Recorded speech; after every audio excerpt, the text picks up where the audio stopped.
La parole est à Madame Sylvie Tolmont. Merci Monsieur le Président. Madame la ministre de l'Éducation nationale, de l'enseignement supérieur et de la recherche, comme lors des 4 précédentes rentrées, c'est dans un climat serein que les 12 400 000 élèves français ont repris le chemin de l'école il y a un mois. Pour accompagner leur épanouissement dans la vie de l'école, garantir pour eux un enseignement de qualité, leur offrir toutes les chances de réussite éducative, engagement majeur du Président de la République et priorité absolue de notre gouvernement depuis 2012, de nombreuses mesures nécessaires et justes portent chaque année un peu mieux leurs fruits et s'ancrent davantage dans la réalité de nos élèves et de leurs enseignants. Ainsi faut-il rappeler l'engagement tenu de la création de 60 000 postes dans l'éducation nationale, une meilleure considération des enseignants, plus nombreux, mieux formés et mieux rémunérés, une réforme sans précédent des programmes pour toute la scolarité obligatoire, donnant la priorité à l'acquisition en primaire et au renforcement au collège des savoirs fondamentaux sans lesquels toute réussite scolaire et professionnelle est compromise. La refonte de l'éducation prioritaire, qui donne déjà des résultats positifs dans la lutte contre les inégalités scolaires et sociales, en donnant plus de moyens là où ils sont les plus nécessaires.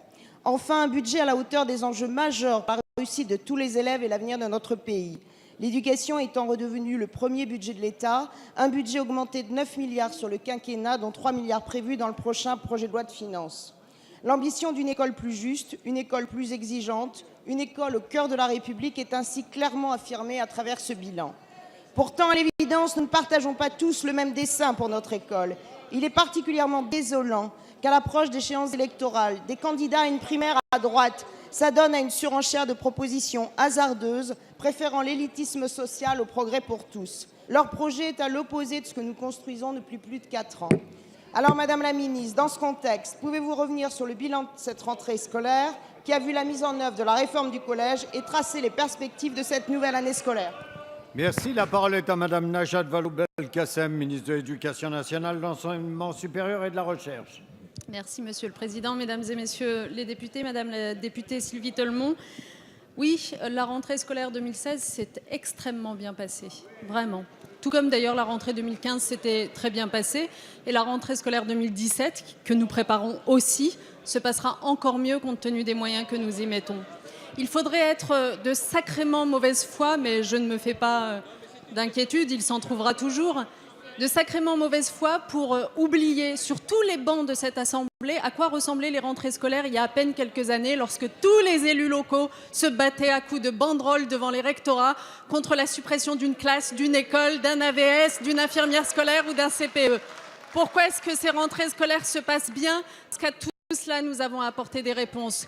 Pourquoi est-ce que nous les avons apportées? Parce que le président de la République, dont il a été beaucoup question depuis le début de la séance de questions, le président de la République a fait de l'éducation sa priorité et qu'il a tenu bon jusqu'à la fin. Et qu'en effet, sur l'ensemble du quinquennat, l'éducation nationale, l'enseignement supérieur et la recherche, c'est 9 milliards d'euros supplémentaires. Il faut en avoir conscience. Ça veut dire les 60 000 postes, bien sûr, mais ça veut dire aussi des enseignants mieux rémunérés dès cette rentrée scolaire.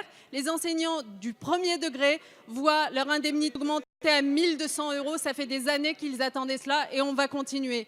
Et enfin, une réforme qui est la réforme de la refondation de l'école telle que vous l'avez votée, parlementaires de gauche, ici, et nous vous en remercions. Enfin, sur le terrain, puisque la réforme des programmes, la réforme du collège, le plus de maîtres que de classe à l'école primaire, la préscolarisation avant l'âge de 3 ans, tout ça est désormais en vigueur dans l'intérêt de la réussite scolaire de tous nos élèves, car ce sont bien tous nos élèves qui nous intéressent. Merci Madame. La parole